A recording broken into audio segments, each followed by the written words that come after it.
Oh yeah. Welcome to the Saturday You the show. Kool-Aid man? I'm ready. I'm busting through the door, busting through the brick. We're ready for some college hoops talk. Three-man weave college basketball show hosted by Fade the Noise, FTN. Guys, we got a big slate today. We got conference tourneys galore. We got a conference tournament championship game in the Ohio Valley. But first, let's do some plugs. FTN, FTNbets.com. They do a bunch of fantasy stuff. They're really, really, really good at it. They have all kinds of sports betting on that site. You name it. Pick a sport. Also, Brad Evans, guys. You know Brad Evans from his cameo in The League. Huevos. That's right. Sorry, I always laugh when I think about that. He has a big board for March Madness up on the site at ftnbets.com/big board. It shows his rankings of teams he likes, a little blurb on each. Great stuff from Brad Evans. Also, FTN now has a modeler who does NCAA basketball. Check that out. Also on FTN CBB. Cool little algorithm you can play around with. Algo. Lots of good stuff. We're big algo guys. Big algo guys here for sure. Matt is a algorithm king. Algo wannabe. No, algo wannabe. I'm definitely a fraud, but yeah, this guy knows what he's doing. Check it out. All right. Check it out. Let's continue. Here we go. I notice our names are not where we say we are. I am Kai. That is Jim. That says is Kai. But you guys know us by now. Come on. Oh, we can pretend today. Let's get into our first section of our show, the Big Bang. We're going to preview 3 hot games today, run through them more detailed than normal because they're big games, guys. Illinois at Ohio State starts us off. The battle of the 1 seeds, you could say. Ohio State probably falling off. Ohio State -2 currently. Jim, no Io, no problem. Illinois now 3-0 against the spread without their stud, and now own the best win in the country against Michigan. Yeah, I said that I thought no Iowa would be, the Michigan game would be where it caught up to them. And apparently that was not the case.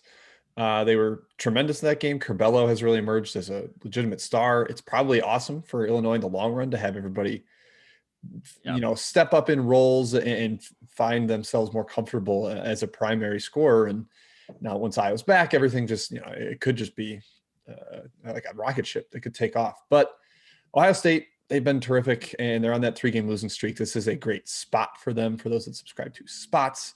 I wanted to mention to you guys that Ohio State's defense is like way worse than Iowa's right now.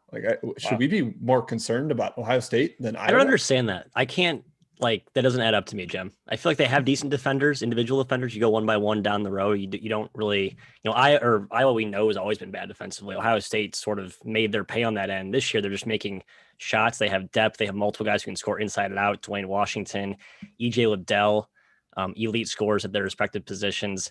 I'm with you, Jim. That's very bizarre. And this particular matchup, though, you mentioned the spot. Ohio State, I think, believes they still have an outside chance at a 1 seed. I'm more skeptical. But the only path to get there, have to win this game. Have to win today. So they're going to go all in today. I think that's probably, Ohio State would be my lean. I just think the number's about right at -2 is where it sits at most books right now. Yeah, 1 seed path is done for me. They're 5th in the Big Ten right now. If they win this game, they have to run the table in the Big Ten tournament probably too, right? Or Illinois has to lose early, and then Ohio State has to get to the championship game or something, depending on how it shakes out. Whereas Illinois' resume is sterling, very, very good looking in terms of 1 seed territory. By the way, Kofi Cockburn, guys, number 9 in Ken Palm's Player of the Year. Iowa's 3, so he's been fantastic in Iowa's absence. Give the guy some credit. I like Ohio State a lot today. Ohio State -2 is a bet for me. Ooh, official. We're starting it off quick, hot. Good. And now we move on to, Jim, a team that we just think is hot because we went there. Missouri Tigers, baby. It's Tiger on Tiger action. I'm a little bit coffeeed up. Excuse me. I'm joining you. They play. It's Mizzou versus LSU. Mizzou's -2. LSU coming off a win over Vanderbilt. They're 10-6, 3rd place in the SEC. Jim, our Tigers righted the ship, though, by beating Florida at Florida. A surprising win, 8-7 in the SEC. Do you think we can pull off 2 in a row? Is that possible? Mizzou is just they're like a 1 seed, Kai. They get up for the big competition, but if we're playing bubble teams, these teams beneath us, we don't seem to show up.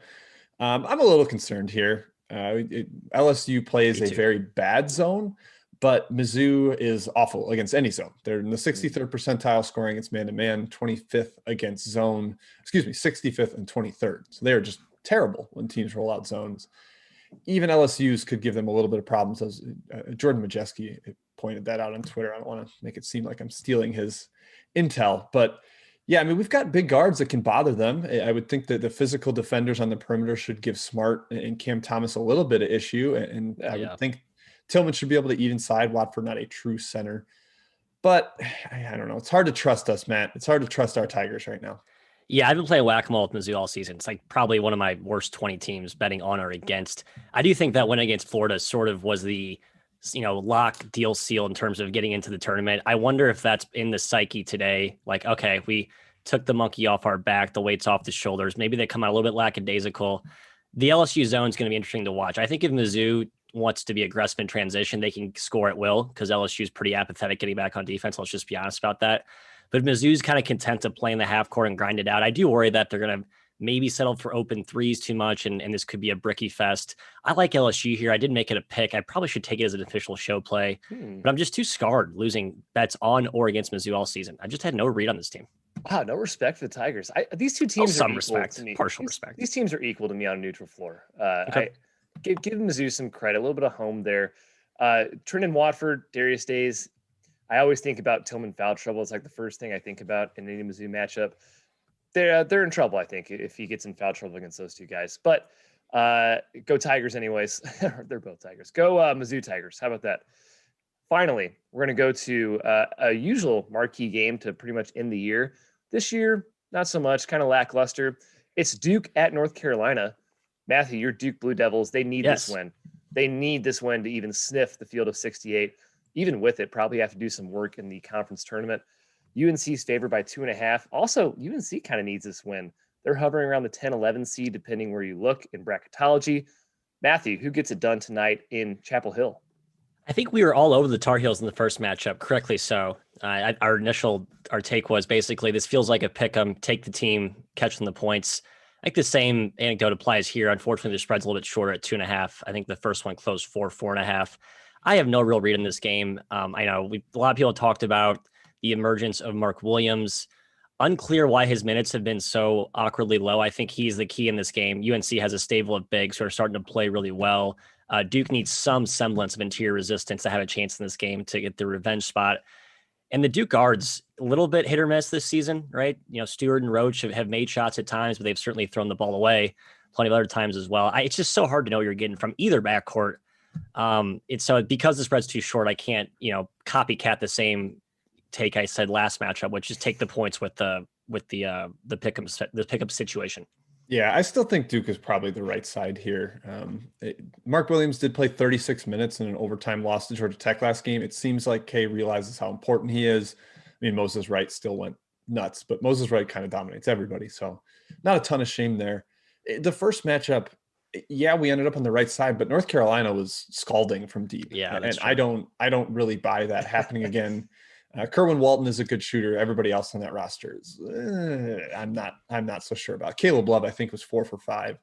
Obviously, it seems like a big reason he went to North Carolina. This game, he was like especially hyped for this game. He played great. I'm not sure he can repeat that again. He's been so inefficient this season. I think Duke is probably the right side here. I'd love to get 3, but 2.5 if you have to. Yeah, UNC was something like 65% from 3. They were combined 21 for 40, but Duke's actually shot well in the ACC. UNC, not so much, especially Caleb Love, Jim. That's an aberration, I think, 4 or 5. Yikes. All right, guys, full steam ahead. Let's see who's been getting hammered in the marketplace. I guess I'll just keep this section, guys, because you guys have other sections you're going to lead a little bit later. Not too many here that I noticed. And feel free to pick off a few more, guys. I'm scanning the board right now. Yeah, start us off, though. West Virginia, -7 to -9.5. And this one is clear, guys. Cade Cunningham has been announced out. Sprained his ankle late in last game. Jim, is it worth West Virginia almost double digits now? I mean, that's still a huge spread, I think. I kind of think it might be. You add the Cade absence to the fact that Oklahoma State just played 2 great games in Bedlam, and then they also played Baylor to start this week, played them close, kept getting punched and making a little bit of run back. And now with no Likely and no Cade, it feels like they're going to crack. And like, there's no shame in losing by 12 to 15 here, but I don't know how you compete with this team without Cade off that spot, without Likely. Matt, I don't know, man. Yeah, I look at the two games without Cade, though. Iowa State won by 21. Baylor, as we talked about, one game. That Iowa State team had 3 scholarship players. Yeah, still they won by 21. I mean, I think the point is nobody. The point is that we've seen them play two really good games without Cade. So I don't think that's I don't think that counts. You beat a Big 12 team by 21 points. That counts. It's a good game. It's an 0-17 Big 12 team that was missing its top 4 players. Yeah, I still think it's a good effort. It still counts. 21 points against anyone, Jim. Doesn't matter. I think this Oklahoma State team is going to be feisty, and I think they're going to rally around the no Cade. We're going to, out to prove that we can play competitively without him. Put the Iowa State game aside. The Baylor game is what I'm most, focused on. I mean, that was very impressive what they did to Baylor. 30 minutes, and then they got blown. And we talked about how good the supporting cast has been.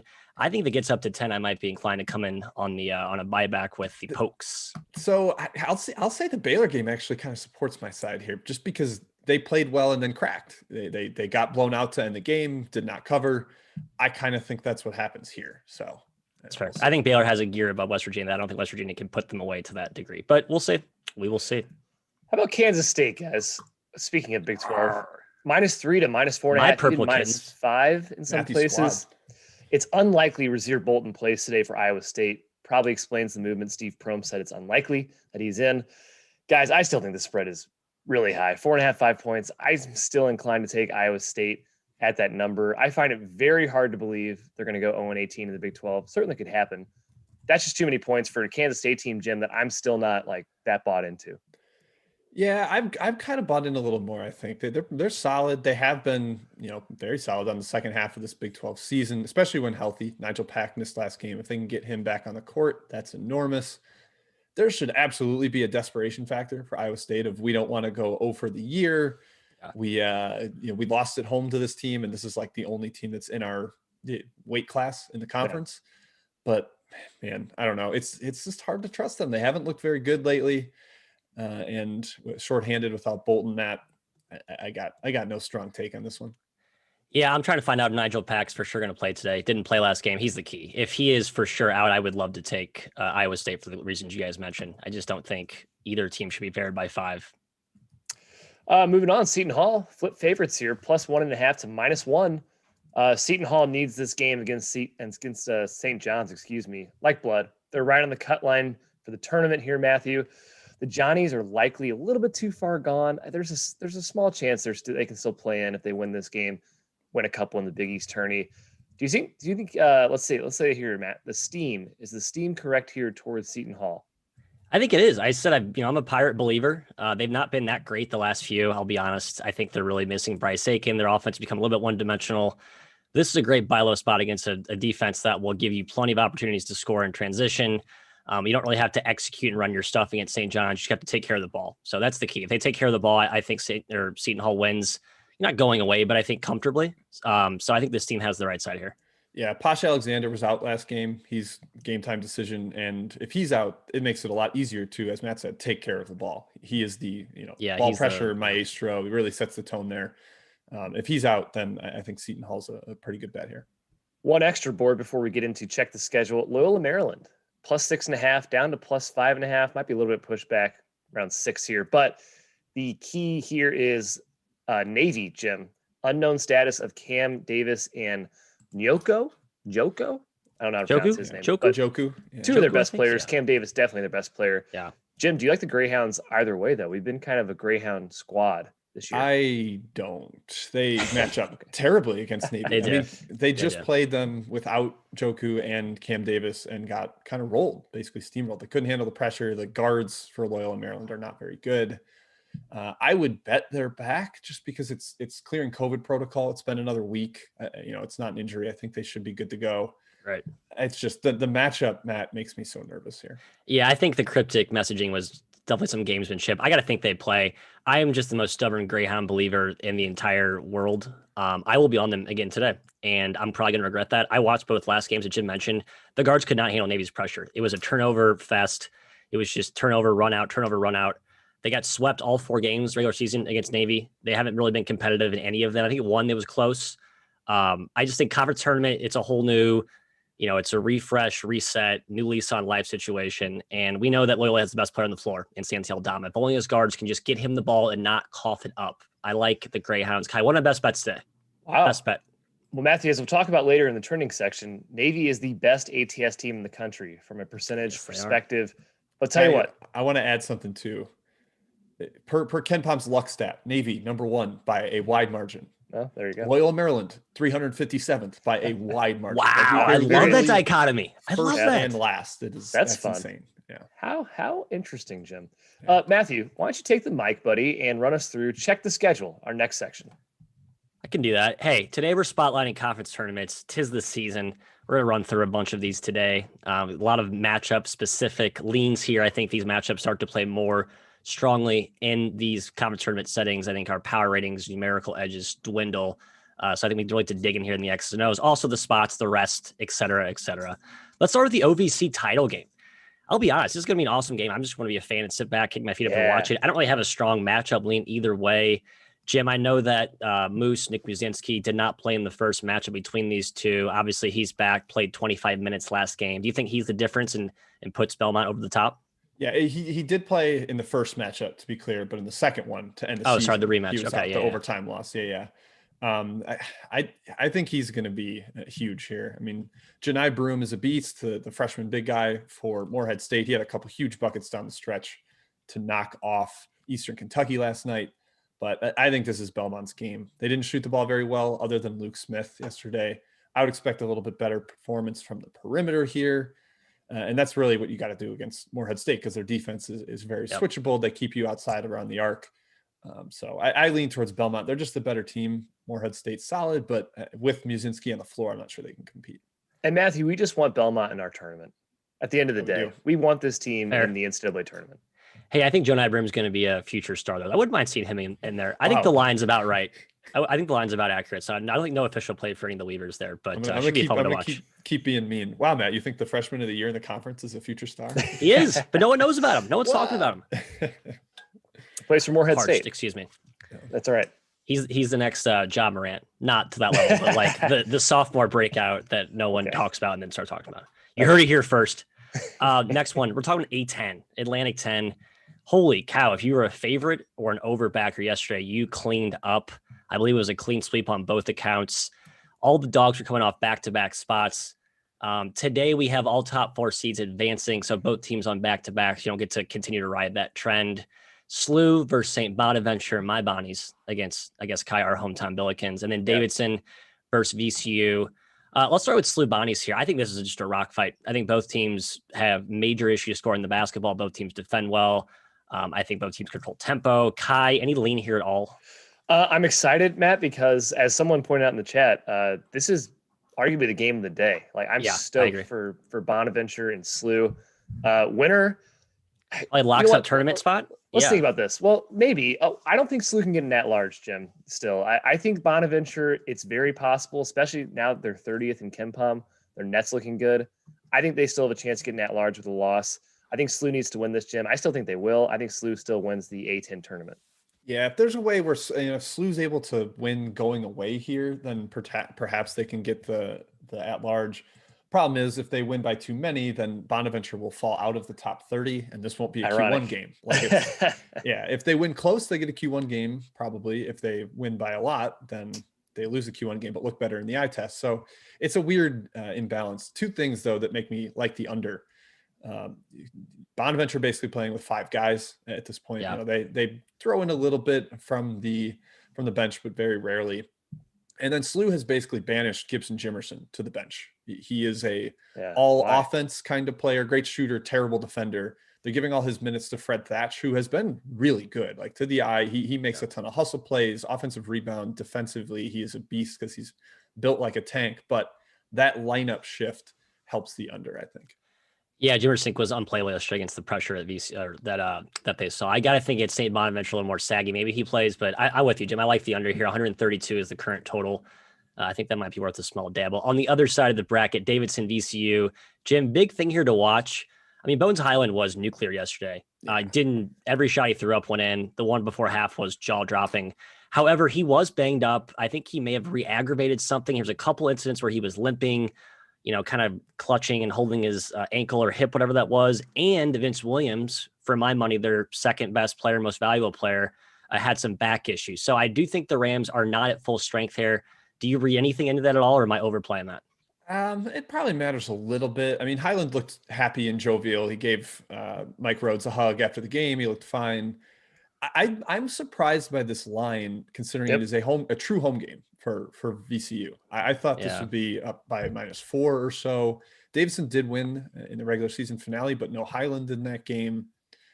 I thought VCU looked good enough yesterday that it shouldn't be, basically a pick 'em at this point. Davidson obviously maybe a little more desperate because VCU is locked into the NCAA tournament field, I think. But I would lean towards VCU on this short of a line. I lean VCU as well. Line's too small, Matthew. We will see. It should be two fun matchups out there in Richmond. All right, to the SoCon.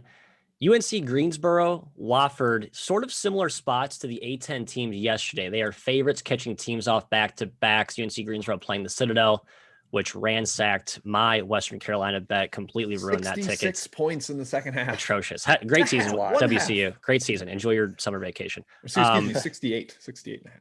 Yeah, atrocious. Wofford catching Mercer off their back-to-back as well. I like both favorites here. I think you look at the A10, what happened yesterday is a viable precedent. And the fact that I just have UNC Greensboro and Wofford rated fairly highly. I think both teams are poised for deep runs in this tournament. Kai, tell the folks why I'm right. I agree with you. I especially like Greensboro. I think Greensboro blows Citadel out today. And I lean Wofford in this tournament setting. Mercer's still a team I don't trust. And Wofford is just a well-coached team, Jim. They play well together. There's no like stars. They just play well. They play good basketball. So I lean both favorites as well. Yeah, we've kind of been waiting for Mercer to play well, and they played amazing yesterday, destroyed Samford. But Samford is down like 6 of their 13 scholarship guys. They were kind of out of a mini shutdown. There was every reason for Mercer to blow them out. I think they're a little overinflated today. Wofford, well coached with some rest. I think they win by 10 plus. Yeah, the only problem here is that these spots got hit pretty hard by the overnights and early markets. Happened in the A10, happening in today. So if you want to get ahead of this, look at the schedule next day. If you're seeing a back-to-back, playing a team that's waiting for a bye, you want to hop in that, your sports book at 6 p.m., 7 p.m. You're going to need to do that because this line will be, pretty much hammered by the time you wake up the next day. Missouri Valley Arch Madness. Weird transpiring of events yesterday. Drake marches on by default in a weird COVID situation in which UNI had a positive scare, and so they canceled the game. So this should be a back-to-back, but it's actually not because Drake didn't really play. I kind of think there's an edge there from a rest perspective, Kai. Catching those states, do you think the Bulldogs get it done, even though Tank Hemphill is confirmed out for the entire tournament? Yeah, I think Penn Hemphill catches up with Drake in this one. I think Missouri State wins. Okay. Just they're a good team. They're a really, really good team. I think Drake, the magic finally ends here. Yeah, technically this is that spot, Matt, of the rested favorite against the team that had to play yesterday. That's true, yeah.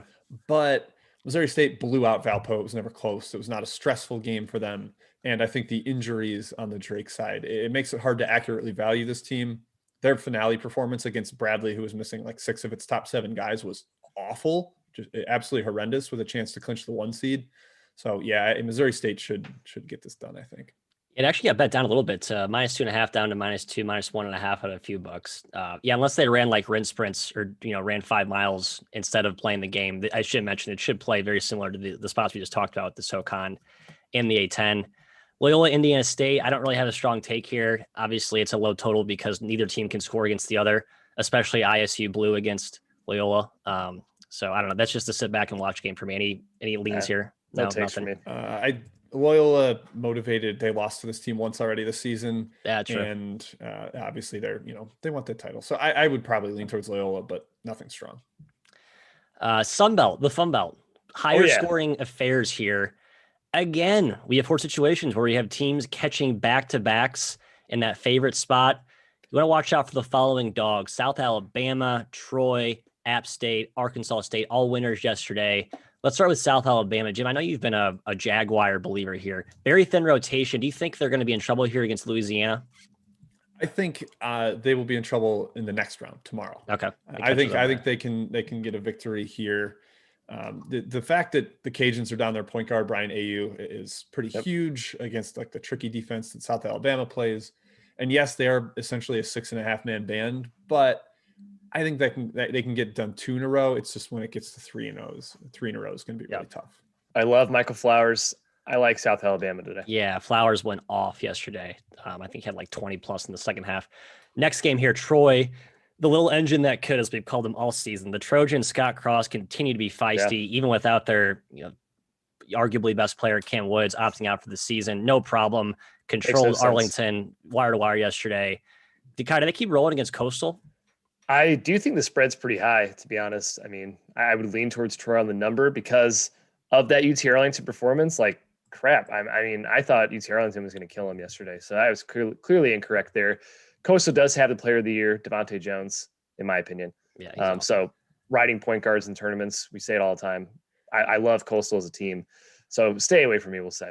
Yeah, this one felt like Troy gave the home run effort for the Scott Cross revenge game. Yeah. And now this is the one where, especially when these are bigger favorites, like -8, -10, -7 against the rested dog, I think that sets up really well. I would lean Coastal here. Yeah. And they play tricky zones, tough to prepare for. Yep. Yeah, sure. Ellis throws a bunch of stuff out there. They play fast. They have depth. Yeah, I think Coastal is going to be a tough one. But again, we've seen all of these games be bet up on the favorite. So at this point, you're probably losing some value.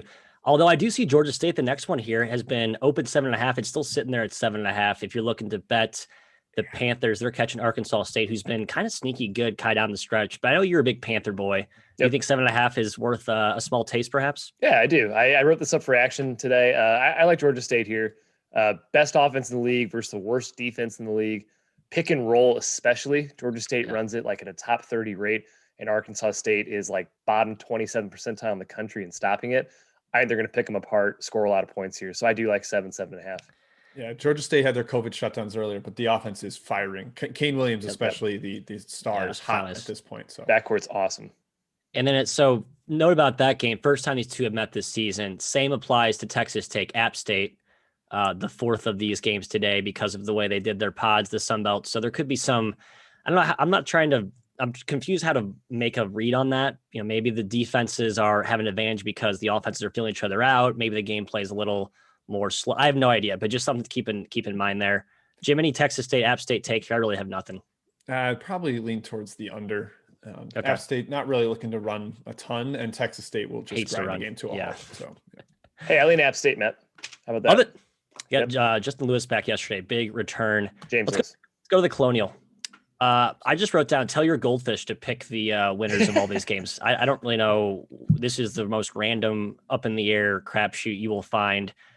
Let's start with the Towson versus Elon matchup. Towson out of, I think, their third or fourth shutdown this year, taking on red hot Elon, the Phoenix Gym. Yeah. I could not find anything on Zane Martin. Did I miss something? Is he out? Did he opt out? Is he hurt? What's the deal?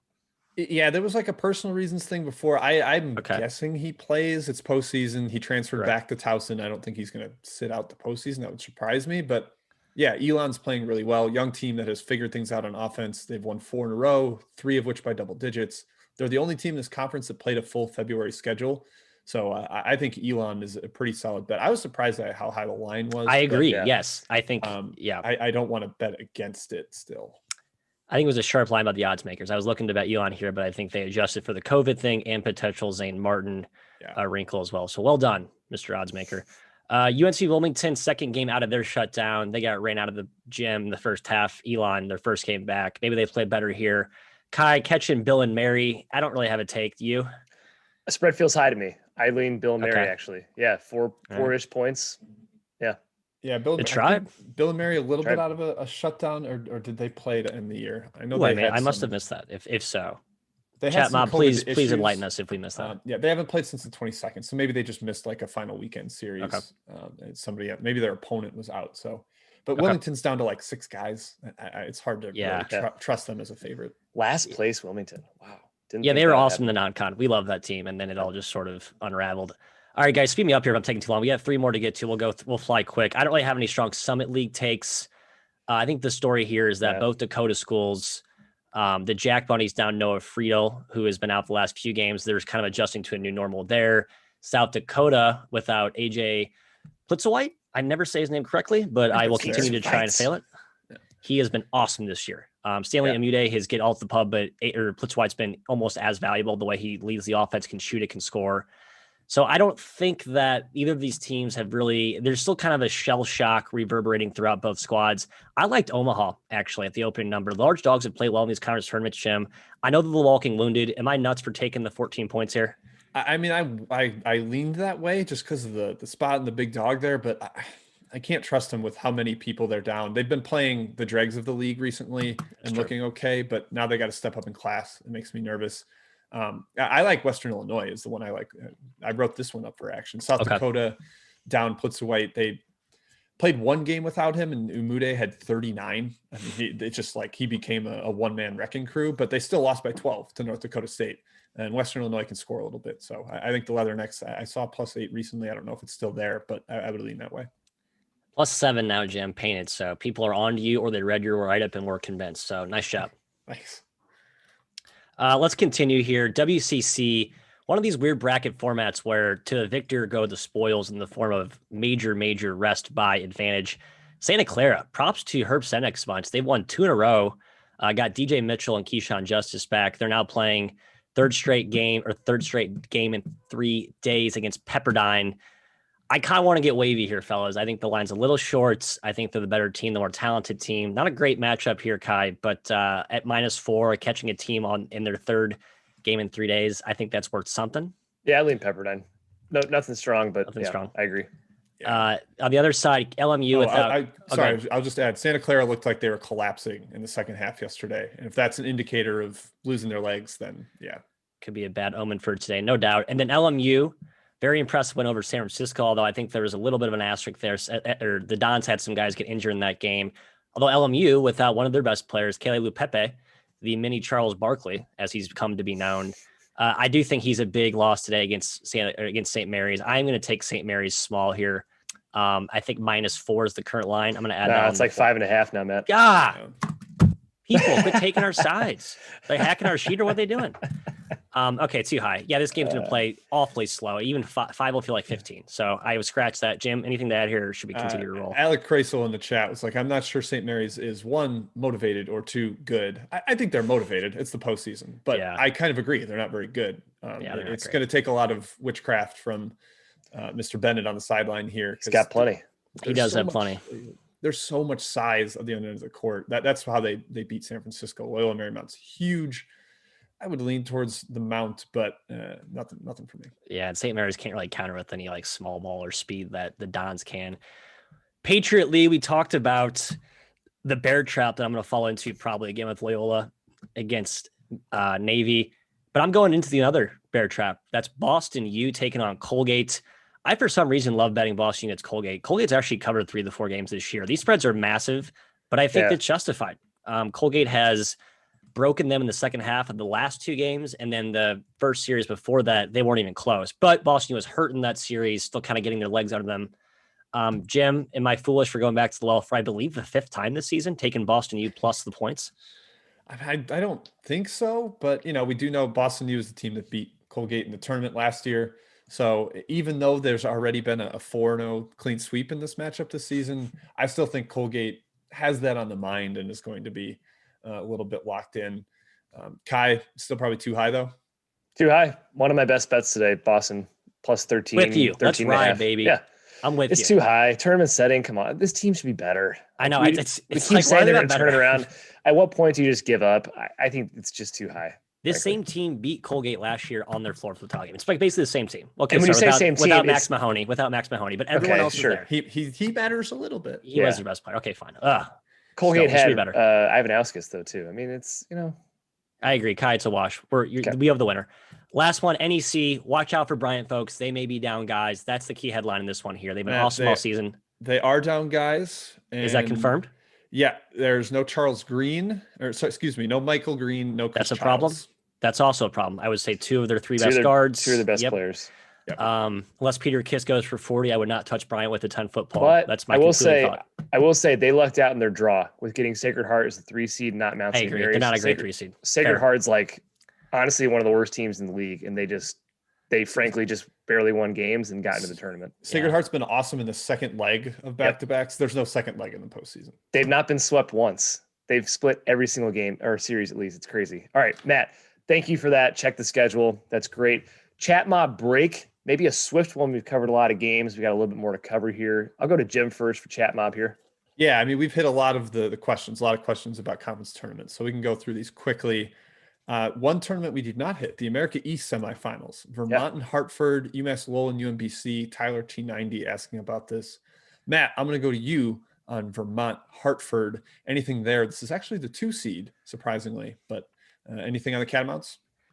I love Vermont. They impressed the crap out of me in the UMBC series, but Hartford has Tracy Carter, who is a power 6 caliber guard who can single-handedly keep Hartford in this game. And for that reason alone, when you have that good of a player on a dog catching close to 10, it sort of feels like the Tajon Lucas thing from Milwaukee against Wright State. I just like taking the team with the points if you have an all-star who can keep you in it. And large dogs have been pretty lively, especially if they get down early. They're going to punch back. So I believe in Hartford. Yep. Kai, anything in the UMBC, UMass Lowell? I tend to lean UMBC, but Lowell's been just like this tricky, annoying team all season for me that I can't really get right either way. So I'll stay away, but lean UMBC. I think UMBC Vermont are destined to clash in the championship, and it's going to be fun. On the spread, I like Lowell just because Obi Noel has looked fantastic since he came back. Yep. So keep an eye on that. All right, a couple power conference matchups, and really we just don't have a lot here because we hit so many in that check the schedule section. Jets Pete wonders why Rutgers will not destroy Minnesota. Kai, he says, "Ooh, Kai, Minnesota has seemed to have, kind of rolled over on the year. They're massively banged up. No Kalsher and 3 other game time decisions. What do you think?" Yeah, those 3 game time decisions are the key here. Booth Gotch, Brandon Johnson, Liam Robbins, all game time decisions. Give me 2 of those guys, and this spread's ridiculous, in my opinion. Plus 3.5 at home against a Rutgers team that we just saw get blown out on the road against Nebraska. I'd gladly take the Gophers. However, all 3 of those guys are out, or only one guy plays. Yeah, we saw Northwestern beat Minnesota at home. Home Minnesota is kind of dead. So home Minnesota is RIP. I think it's check the lineup sort of thing, and if you like it, sure, bet it. Yeah, I'm with you. That game's starting in, I think, just an hour. So the lineup check will be happening soon. Matthew, on the Pac-12, a big battle in LA. Unfortunately, not for the conference title because Oregon took care of business. But UCLA versus USC. No Jalen Hill for UCLA. That hurts the size against USC's massive front court. What do you think here? I like USC. Dominated the first matchup. I don't see why there's not a repeat today. You take away those bigs for UCLA and they have no resistance to the trees that USC will throw at you. I mean, there's no reason to overthink this one. I think USC is the right side. Yeah, I would probably lean towards USC there. Short favorite against the team that was overmatched in the paint in the first meeting. Right. Like home court's what, 0? And the crosstown drive. I agree. It's been bet up a little bit. All right, couple in the ACC, and that's really all I've got so far. Andrew Carr's got Pitt at Clemson. Pitt obviously shorthanded. No Xavier Johnson, no Adish Toney. Both those guards transferred. I'm kind of concerned about how they score against this Clemson defense. Kai, anything in the Tigers versus Panthers? I made the spread kind of where it is, but I do lean Clemson, Jim. I can't back Pitt right now with Toney or Johnson out. They've played strangely okay without them. I think this one is different, though. Clemson's actually a legit tournament team capable of winning this game pretty easily. Yeah, they beat a bad Wake Forest team that is in the complete, just in a tailspin. They're circling the drain at this point. Yeah. Matt, the other one, Florida State at Notre Dame, a massive athleticism mismatch here. Florida State could wipe them out if they're engaged. Do you think that is what happens here? I'm checking the current line here. I thought there was some early action on Florida State, and it seems that there was not. So it's still sitting at 6.5, 6. Yeah, I think Notre Dame's zone could maybe throw a wrench in Florida State's offense, but this team's made shots all year. They're such a good shooting squad. They can shoot so it's not like a typical Florida State team. So kind of, renders that take moot. No take here, though. I think the numbers accurately priced. All right, a couple more just trickled in so we can hit them. Georgetown and UConn. It surprises this one's up at double digits, but the Huskies have been really, really good with Book Night back. Matt, we'll go to you on this one. Do you see anything happening in this Big East matchup? Do you think the Huskies can cover? Yeah, I do. I lean Connecticut here. I think it's a big spread, and Georgetown's pretty notorious for playing up to their competition. So I don't like betting Ewing as a large dog, betting against Ewing as a large dog, but I think this is probably one spot where they could just fold, and UConn's starting to kind of get into a groove here. Yeah. Kai, one for you in the Big Sky. Southern Utah on the road at Portland State. Yeah. Argrich wondering if Southern Utah will cover tonight in the back-to-back. I'll just say the Portland State press has kind of dominated second legs. It's worn teams down. So I'm concerned there. What do you think, Kai?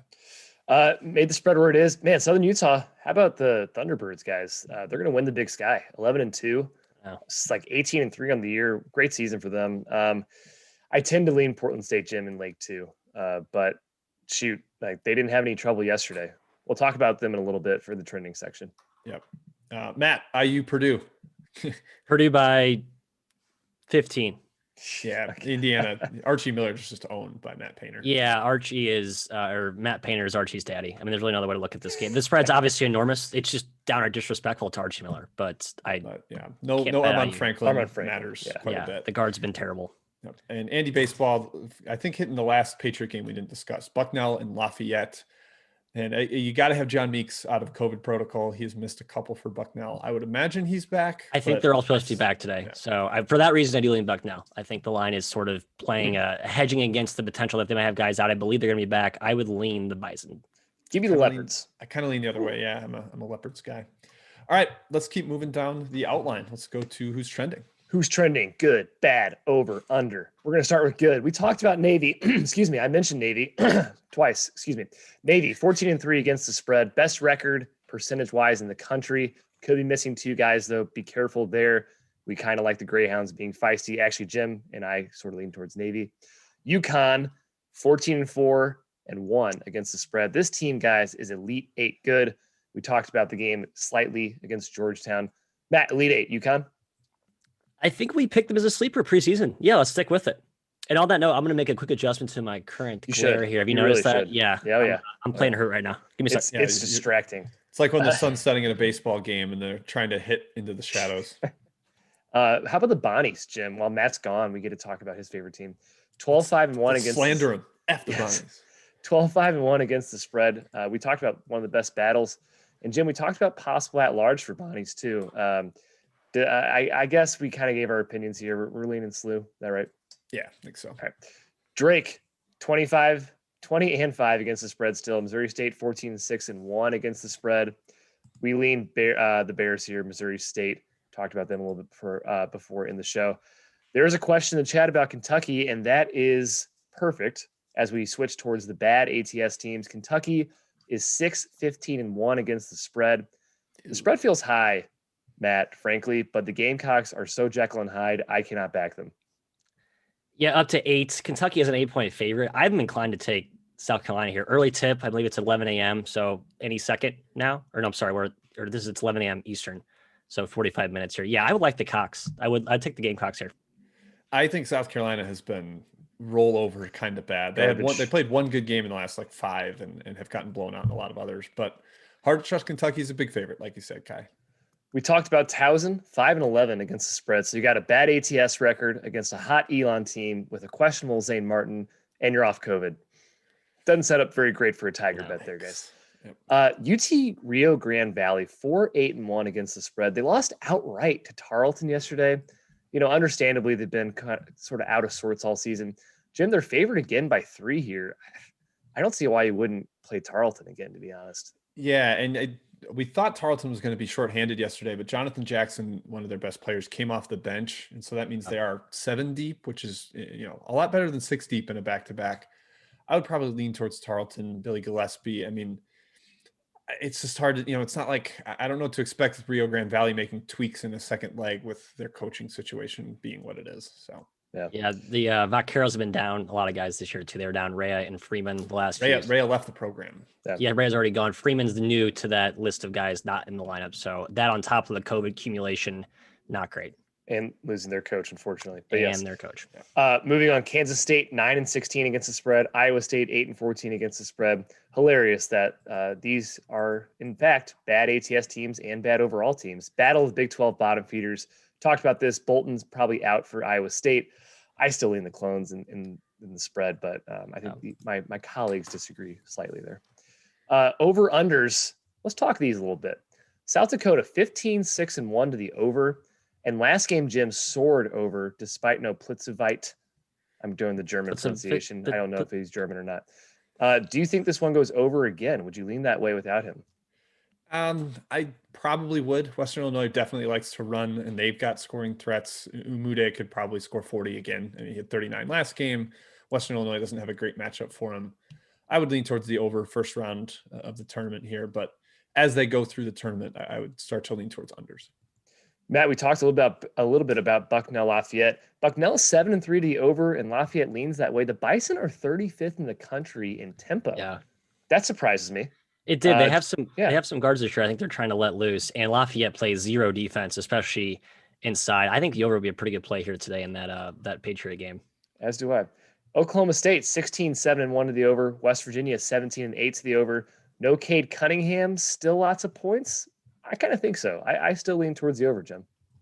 Yeah, I mean, if Oklahoma State tries to slow it down because they're limited and play that tricky zone, then perhaps. But yeah, I would probably lean towards the over as well.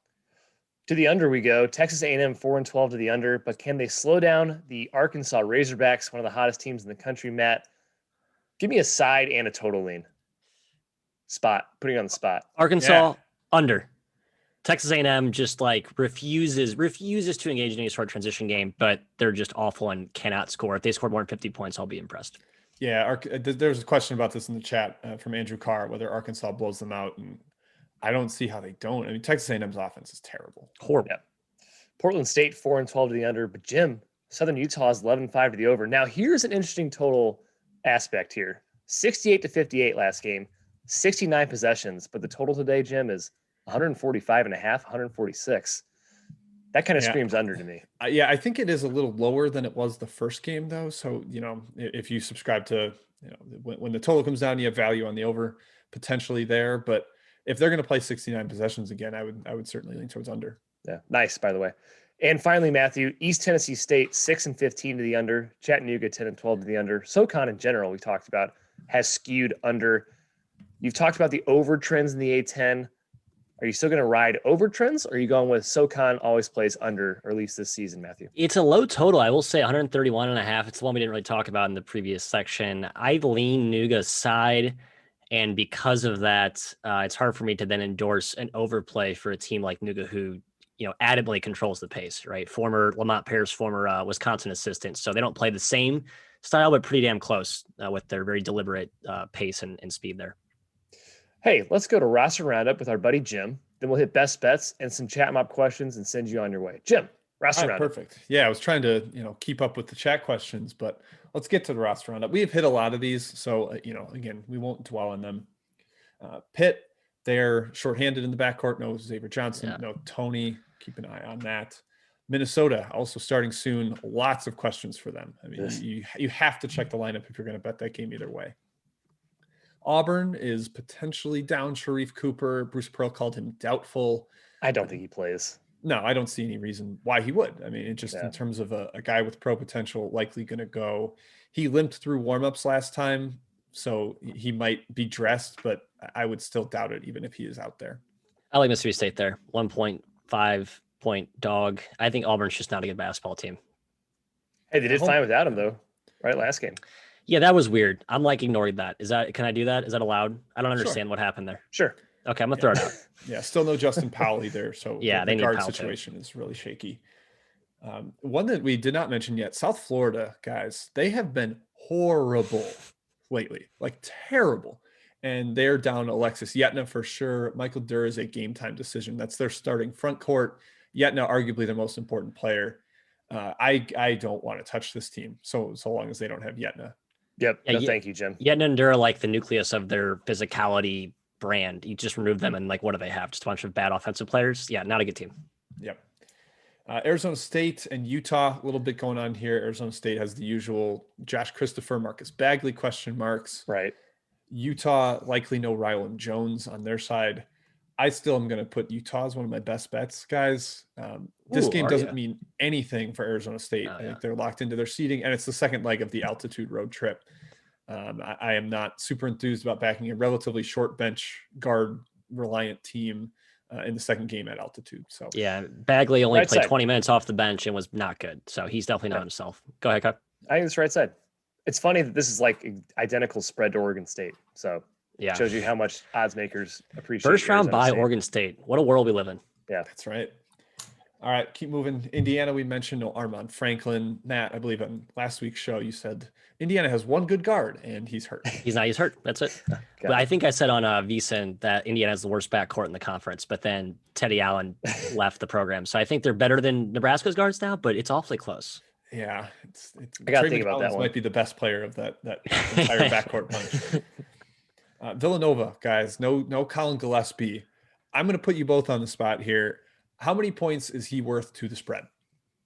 I don't know. Does Brian Antoine exist? No, I wish he did. There's an alternate universe in which he does. Were you saying 1 or 2? 1.5 to 2. Jim, I think they have other alternatives. I do. They put JRE at the point a little bit from what I saw. I kind of like that, like more size, more defense. Just to really handle it. Disagree here. He's also a massive leader, heart and soul type. Right, I agree. I think there's more intangible stuff. I'm not really I'm probably discounting wrongly, but I think they have enough guys in there that they can rotate and make do without him. Yeah, we'll see. They're worse with them. They're not that much worse. That's just my take. I think it's measurably worse. I would probably say 3 to 4 points. I want a Brian Antoine starting. I want him to be the 5-star that I know. I've wanted that for 2 years now. Would love to see them just hand the keys to Mr. Antoine. Yeah. Illinois, Io DeSumo, obviously a question mark. We don't know for sure if he'll play. I've heard he's been fitted for the mask, but they might be holding him out till the Big Ten tournament, especially as they continue to be a wrecking ball without him. Why rush him back? Better without him, Jim. They don't need him. Yeah, honestly, maybe he should just leave the program now. Yeah. UCLA, we mentioned Jalen Hill. Bad news bears against USC's size. Butler, guys, we have a question in the chat about this one. Butler and Creighton. No Aaron Thompson here, but what do you do with Creighton right now? McDermott not going to be coaching, suspended for this one. They looked lost for at least 20 to 25 minutes on the road at Villanova, even after Gillespie went down. So either of you have a take here? I am staying far away. Yeah, no Aaron Thompson. I was going to lean Butler, Jim, but because they've been kind of weirdly okay recently, but with no Thompson, staying away. This is the hardest game to line of the entire year. I mean, just variables galore here. It's 12.5. It stayed 12.5. It seems like no one wants any part of either side. I think that's the right approach. Just whatever. Make whatever line you want. Hanging 121.5. I'm not taking it. I agree. Stay away.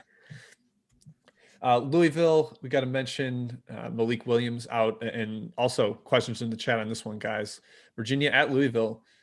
I saw somebody put this together on Twitter. I can't remember exactly who it was, but the ACC top 8, there's basically no road wins. Virginia at Clemson is one of the only ones. Interesting. Now they go to Louisville, a team that has been pretty feisty defensively. Under Matthew, I mean, why is this game not gross? It probably will be. Yeah, I think Louisville is just, I think the lack of depth is catching up to them, and they have no incentive to push pace at all. I think Chris Mack wants to execute in the half court. I think the pace plays out as such. I would agree. I think Louisville, Jim. Okay. Even without Williams. All right, I'll say I lean Virginia. They've been playing poorly lately. Jay Huff kind of seemed to rally the boys at the end of the last one. He had some quotes in the media that was like, "Hey, my freshman year we lost 4 in a row and still went to the Elite Eight or something." Like that. Jay Huff's a treasure, Jim. He is a treasure. He's a treasure. All right, other injuries, not too many. Vandy, they're down Dylan Disu, but they got Scottie Pippen back against Cincinnati, and they kind of rolled over the Bearcats. 36 points for Pippen. Yeah. He's kind of elevated to. He's really good. If they were competent, he'd be All-American level. Yeah. Strangely, he's that good. Yep. Mentioned that Posh Alexander, game time decision for St. John's. If he's out, Seton Hall, much better handling the pressure without him. We think we all lean the Pirates there. Yep. Drake Hemphill is not back, and Loyola Marymount tonight. No Lea Pepe.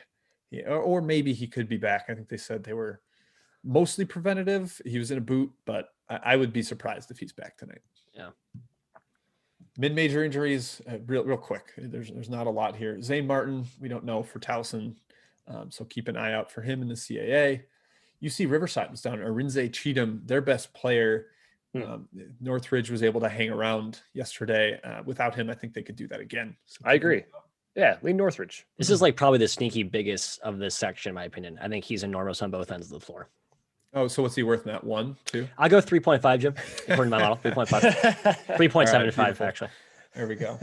UNC Wilmington, we mentioned, really ravaged, likely down to 6 guys. Maybe doesn't matter as much today, but if they somehow win, I think you got to fade them tomorrow on short rest. Omaha still ravaged. Matthew likes them, though. It's the big dog in the opening round. I do. They've covered their last 4, but again, North Dakota and Denver, not exactly the world beaters of the conference. So we'll see how that plays against the big boys and Jack Bunnies today. Yep. We don't know for sure. They could get Tut back potentially. I know Ruffin is out for the year. Ruffin's done. Tut could play. Yeah, he's a key defender. South Dakota missing Plitzovite. If you're into the German pronunciations, Kai says. He's like a 20-point a game first team all conference guy. So without him, I think Western Illinois, decent value. And of course, we'd be remiss if we did not mention Bones Highland. He looked good yesterday. He's back.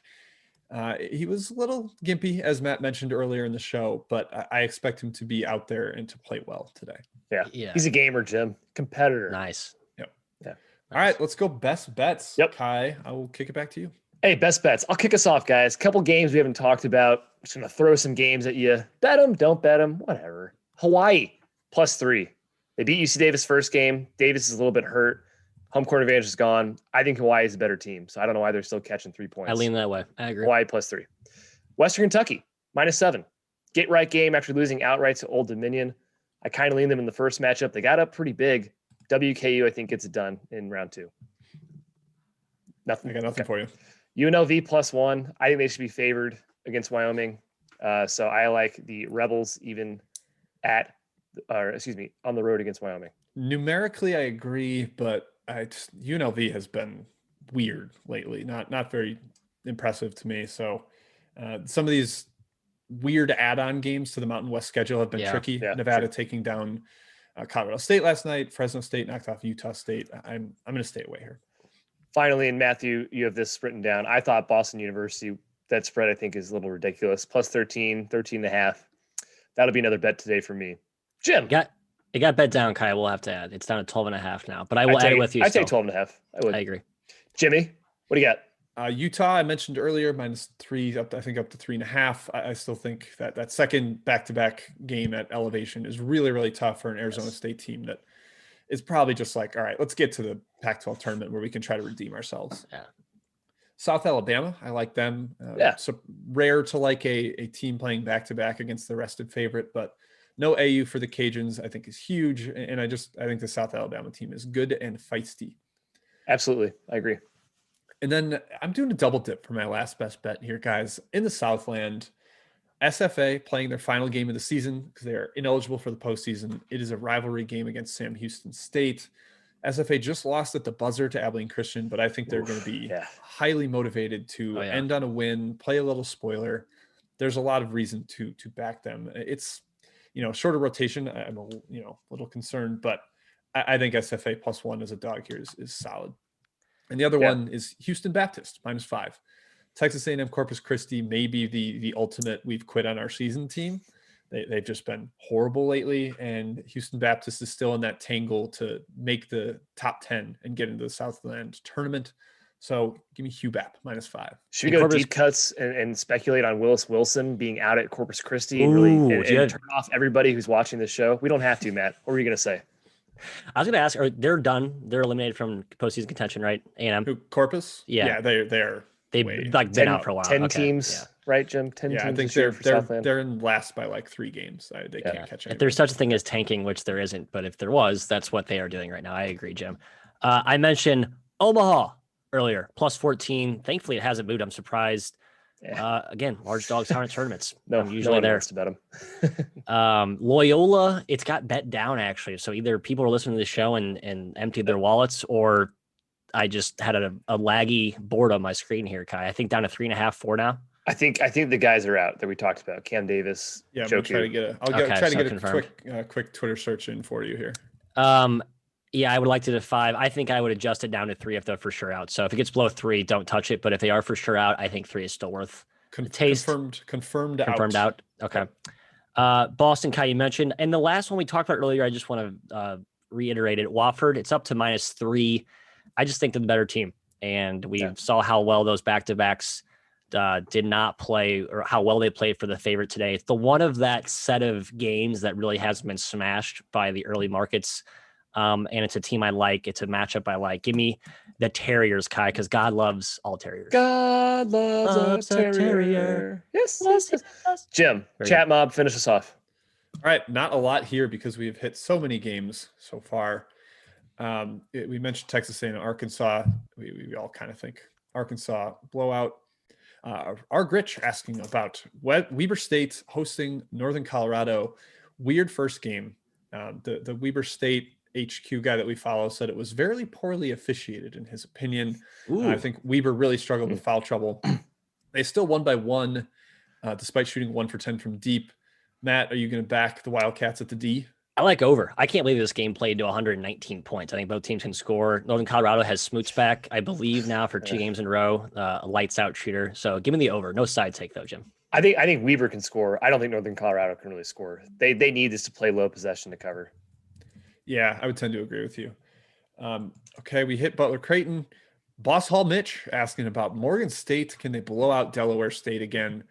I kind of think so. This Delaware State team is struggling. They have no wins in the MEAC, and Morgan State's talented. Like they are legitimately super talented. Yes, lots of down transfers.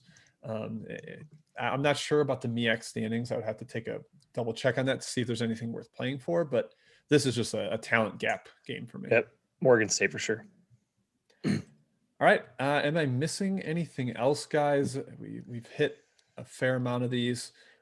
Brooks Cross, my first best bet was Utah in the second game of elevation. Matt, your third best bet was Boston U, correct? Yeah, Omaha, Boston, Wofford, Loyola, I guess as well, at +3, just a sort of an alteration given the Loyola, Maryland. Loyola, Maryland, correct. Yes. The Greyhounds. A couple of folks asking about Drake and Missouri State. We already mentioned. I think we all like the Missouri State Bears, even though Drake is rested here. I would take Missouri State. I'm not playing it because of that exact reason. I think they have a rest advantage here for sure. Yep. I mean, hey, they played. I mean, every damn team that played back to back got smashed yesterday. 8-10 team. Every team was down 10 points in 2 minutes. Look, I own the trend section, but I don't believe in trends at all. So you can wipe trends. Oh, you use trends as toilet paper. I love it. But HRDL Savage asked if Utah State crushes Fresno. I mistakenly said that Fresno beat Utah State. They beat Boise State. Which hurts the Mountain West bubble picture. But Fresno could beat Utah State today. However, I don't think they will. I think Utah State will roll over them. I think Utah State rolls as well. If Fresno scores 50 points, I'll be shocked. Wow. Okay. There we go. Matt's usually a Fresno boy. So I am. They defend. They don't score. Scoring is hard for them. Yeah. Ohio State, I think Kai and I definitely lean Ohio State on the spot. We're not sure what's going to happen with Io, but Ohio State needs this. So, yep. I Ohio State. Yep. I think that's it. Kai, let's you wrap it up. Guys, thanks again for coming to our show, 3-Man Weave, college basketball show. Fade the noise. FTN does a lot of great stuff. FTNbets.com. Again, Brad Evans has a big board for March Madness up on the site. That is FTNbets.com/big board.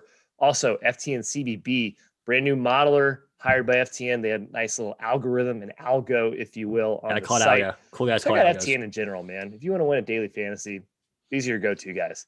We will see you next Saturday, I believe, for another show, possibly. Yes, Jim? Yes. I'm going to throw in a fact here. We got breaking news. Gotch and Brandon Johnson expected to play. You're getting 2 out of the 3, Kai. Yep. The Gophers. There you go, Jelly. I would take Minnesota. It's worth a bet, man. It's going to win. Maybe not, but I think it's the right price as well. All right. We'll see you guys next time. Goodbye. Have a good weekend.